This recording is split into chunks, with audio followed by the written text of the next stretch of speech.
So, welcome on all back to Kale's Tales. I like to revisit because it did well the last time. It performed well. I like to revisit one of the Loud House episodes that is both relentlessly greedy and mean-spirited vibes. I do want to make it clear that I've always been a big fan of the show ever since it came out. It's since 2016, since it first came out, a few days before my birthday. For this one, consider this. Now, back in May, I had this whole plan of making like a 7-year anniversary for the show, like top 10, good episodes. Sadly, because I fail to know the difference of careful of copyright and what will get blocked, that kind of didn't. I guess most people didn't really get to see it much. So consider to say I'm sorry about that. I'd like to review one that most people aren't a big fan of. Just know there are some episodes of show, like from season 1, of course, that I do enjoy, and there are those like there's always that formula or or cliches that most kids shows will have, where the innocent character is just punished for no reason, like he or she's has a goal and they're just tortured and being shitless for no reason. And I feel like with this one here, so we'll get on to it. It's a Loud House was released back in 2016. I believe between late May or early June, I think.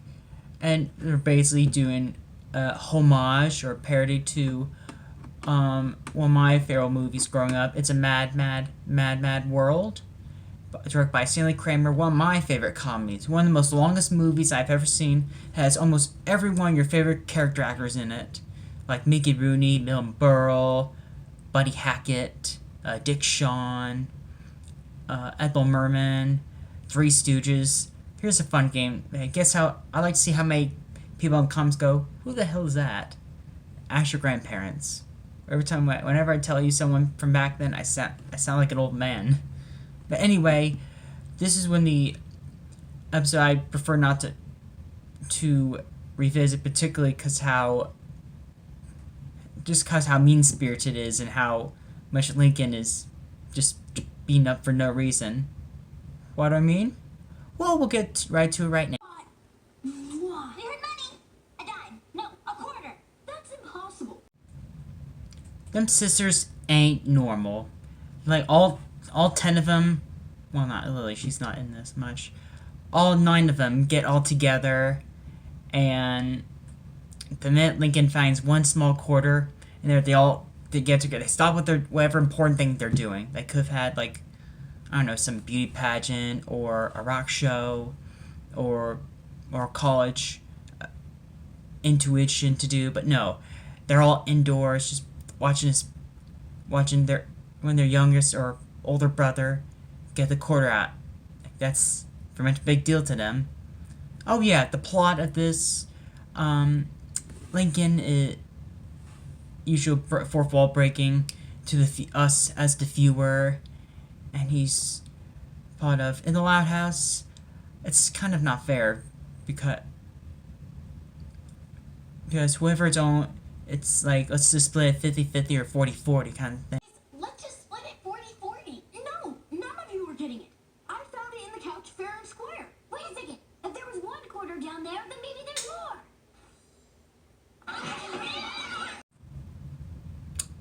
See what I mean? Just he somehow finds himself in the middle of this conflict. He's dragged in as usual. Like I'm just trying to find money. I'm just trying to find money. I need enough to buy, I don't know, an orange shirt or a Savage comic or some Kush, just something, anything. Just punished for finding money. It's Everybody get upstairs and clean the attic. It's punishment for fighting over money. the look that Lincoln said, like, what fuck, not me. I was just trying to find $1. They started it. They tried. I mean, this gang, I don't. They don't get me, Dad.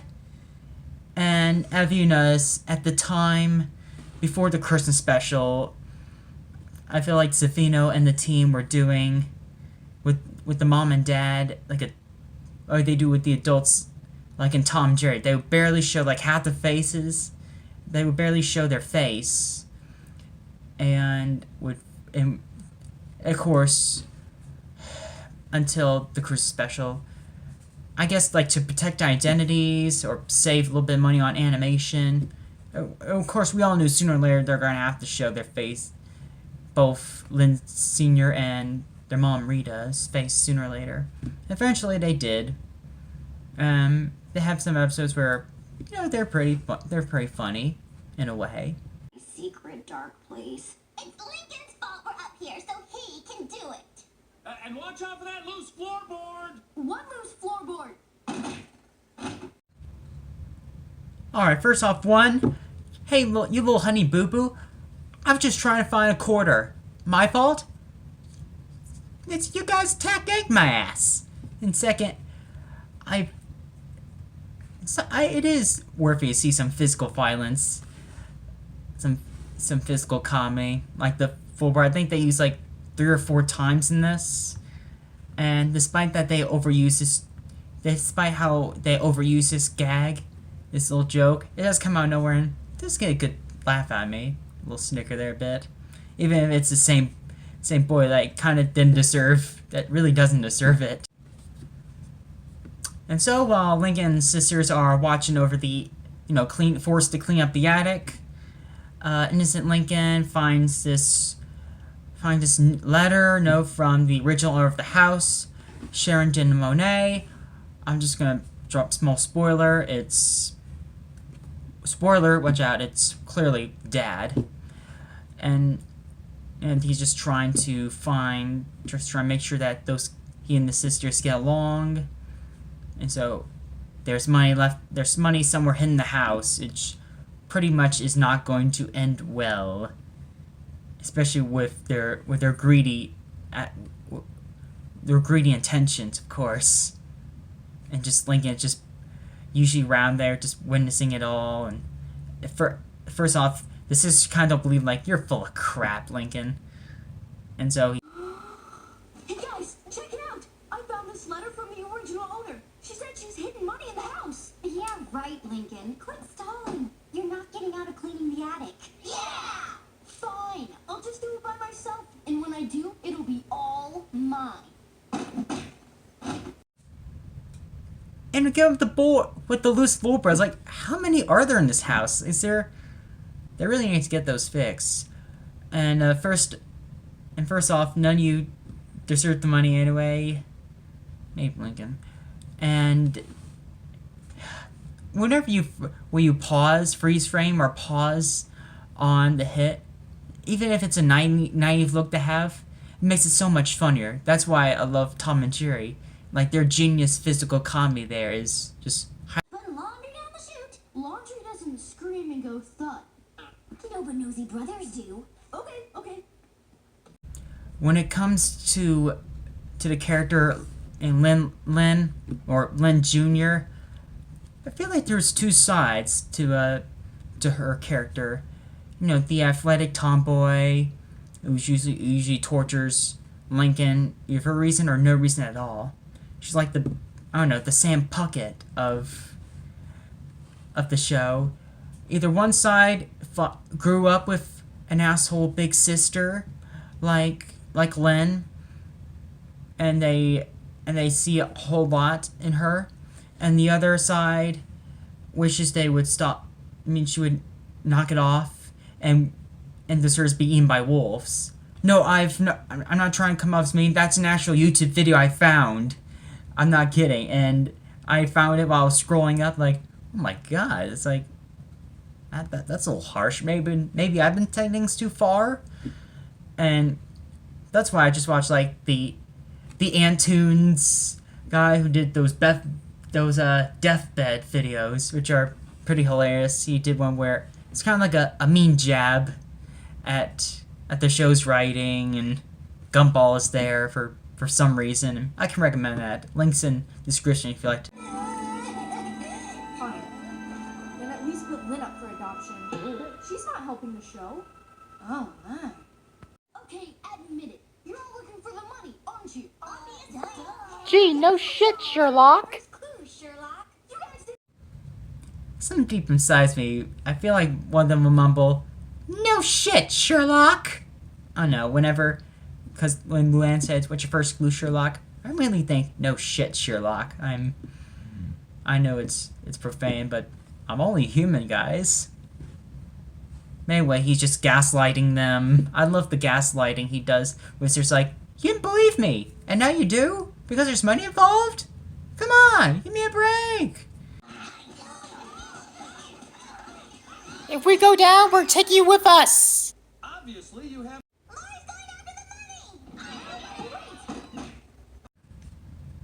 Alright, now the third time, they're kind of overusing that joke.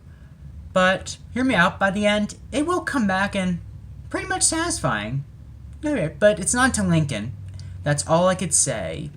You guys probably already know it too. It's already been like, what, 7 years old? It's weird the show's been that long. You know? The sisters halfway tear apart the house. Tear apart the upstairs. Just searching to try and find however many. Do they even know how much it is? It could be like 7. It could be just basically pocket change. But they don't care. They just know that it's a ton of money. Maybe the budget for, yeah, maybe the writing budget.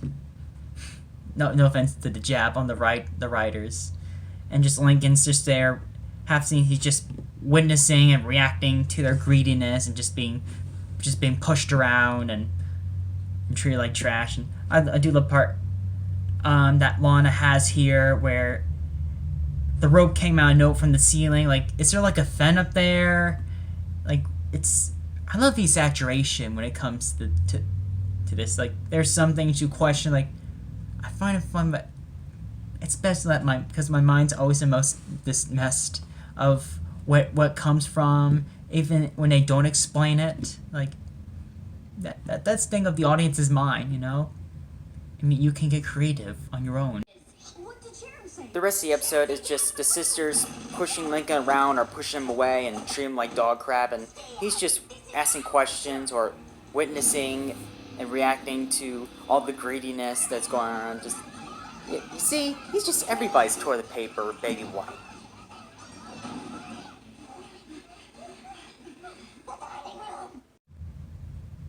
You know what? No, this probably is inspired by other crazy families, from Ruby Frankie's, the Turpins, the Duggar family, Honey Boo Boo. There's more psychopathic families out there, but this just greed and mean-spiritedness and siblinghood. I'm sure this is kind of relatable. I'm sure Mary Poppins is going down right now like, oh, this family's fixing, like, and second thought. It's not nothing. Maybe we missed something in the letter. This is all ridiculously mean-spirited. How about this? From now on, anytime we find money, whether it's a hidden fortune or even this quarter, we all share it equally. Hell to the no, we won't. The hell, Lincoln? No, that's your quarter. Don't give it to those savages. Like, they've been beat you shitless so handful times and gave you a black eye. Like, you earned that. Like, save it, hide it. That's the thing about chaotic, dysfunctional family members. When you have some very precious personal, you hide that. Hear my voice, everybody. Secrets and lies, that's the only true power, and you can get whatever you want. Manipulating, secrets and lies, is the true power.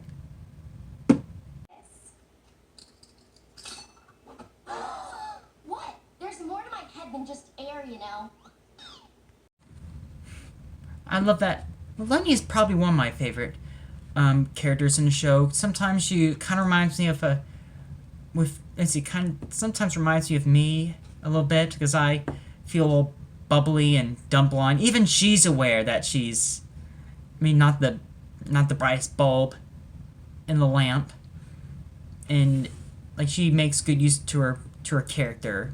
Like there is a pinch of character build up, like in season 4 when she gains new friends and has a dummy named Tanya for some reason. And when Lori leaves through college, she has a bit of she's suddenly in the footsteps of Lori. But in this, she does make use of her character. She is considered special. Well, ain't we all? But I do enjoy a good Leni moment from time.